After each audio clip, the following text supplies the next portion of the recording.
ভাই আমি বোম্বেতে অল্প কয়েকদিনের জন্য এসেছি। আমি বোম্বেতে অনেক জায়গায় ঘুরেছি, অনেক মসজিদে গিয়েছি। সেখানে আমি দেখেছি মুসলিম ভাইয়েরা, মাঝে মধ্যে আমার বেশ খারাপ লেগেছে। আমি তাদের দেখেছি যে মসজিদ থেকে বের হওয়ার পর মাশাল্লাহ তাদের মুখে অনেক বড় দাড়ি আছে, কিন্তু যখন তারা মসজিদ থেকে বের হয় তখনই একটা সিগারেট ধরায়, পান খাওয়া শুরু করে, যেটাকে দেখে মনে হয় অয়েল পেইন্ট, আর সিগারেটের ধোঁয়া ছড়াতে থাকে চিমনির মতো। মুসলিমদের এই সিগারেট খাওয়া আর পান খাওয়া, এ ব্যাপারে আপনি কি বলবেন? ভাই, আপনি প্রশ্ন করলেন যে আপনি যখন বিভিন্ন মসজিদে যান সেখানে দেখেন মুসলিমরা মসজিদ থেকে বের হয়ে সিগারেট টানা শুরু করে দেয়, আবার অনেকে পান খায়, দেখতে খারাপ লাগে। আমার মতামত কি ঠিক না ভুল? ইসলামে ধূমপানের অনুমতি আছে কিনা এ নিয়ে অনেক ফতোয়া দেওয়া হয়েছে। আগে আলেম ওলামাগণ একটা ফতোয়া দিয়েছিলেন এটা মাকরু, তখনকার দিনের জ্ঞান দিয়ে বলেছিলেন। তবে এখন বিজ্ঞান উন্নত হয়েছে আর বিশেষজ্ঞদের মতামতটাও বদলে গেছে। পবিত্র কোরআনে সূরা বাকারার 195 নম্বর আয়াতে উল্লেখ করা হয়েছে, বলা হয়েছে, তোমরা তোমাদের নিজেদের হাতে নিজেদের ধ্বংসের মধ্যে নিক্ষেপ করো না। তোমরা তোমাদের নিজেদের হাতে নিজেদের ধ্বংসের মধ্যে নিক্ষেপ করো না। বর্তমানে বিজ্ঞানের বিভিন্ন গবেষণা আমাদের বলে যে বিশ্ব স্বাস্থ্য সংস্থা আমাদের বলছে প্রতি বছর 10 লাখেরও বেশি মানুষ এই পৃথিবীতে মারা যায় শুধু ধূমপানের কারণে। যারা ফুসফুসের ক্যান্সারে মারা যায় তাদের মধ্যে 90%ই হলো ধূমপান করার কারণে।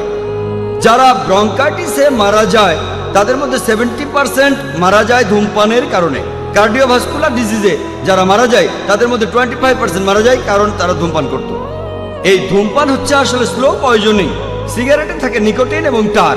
সিগারেট দেখতে কেমন সেটা বাদ দেন, প্রায় 400 জন বিশেষজ্ঞের নতুন একটা ফতোয়া অনুযায়ী তারা বলেন ধূমপান করা হারাম, কারণ পবিত্র কোরআন বলছে তোমরা তোমাদের নিজেদের হাতে নিজেদের ধ্বংসের মধ্যে ফেলো না। আর এতে শুধু আপনার একার ক্ষতি হবে না, প্রতিবেশীদেরও ক্ষতি হবে। কারণ বিজ্ঞানের বিভিন্ন গবেষণা বলছে যে চেইন স্মোকারদের স্ত্রীদের ফুসফুসের ক্যান্সার হওয়ার সম্ভাবনা বেশি, কারণ প্যাসিভ স্মোকিং আরও বিপজ্জনক। অ্যাক্টিভ স্মোকিং সরাসরি এটাও ক্ষতিকর। প্যাসিভ স্মোকিং মানে কেউ ধোঁয়া ছেড়ে দিল আর অন্য কারো ফুসফুসে সেটা ঢুকে গেল, এটা আরও বিপজ্জনক, আরও বেশি ক্ষতিকর।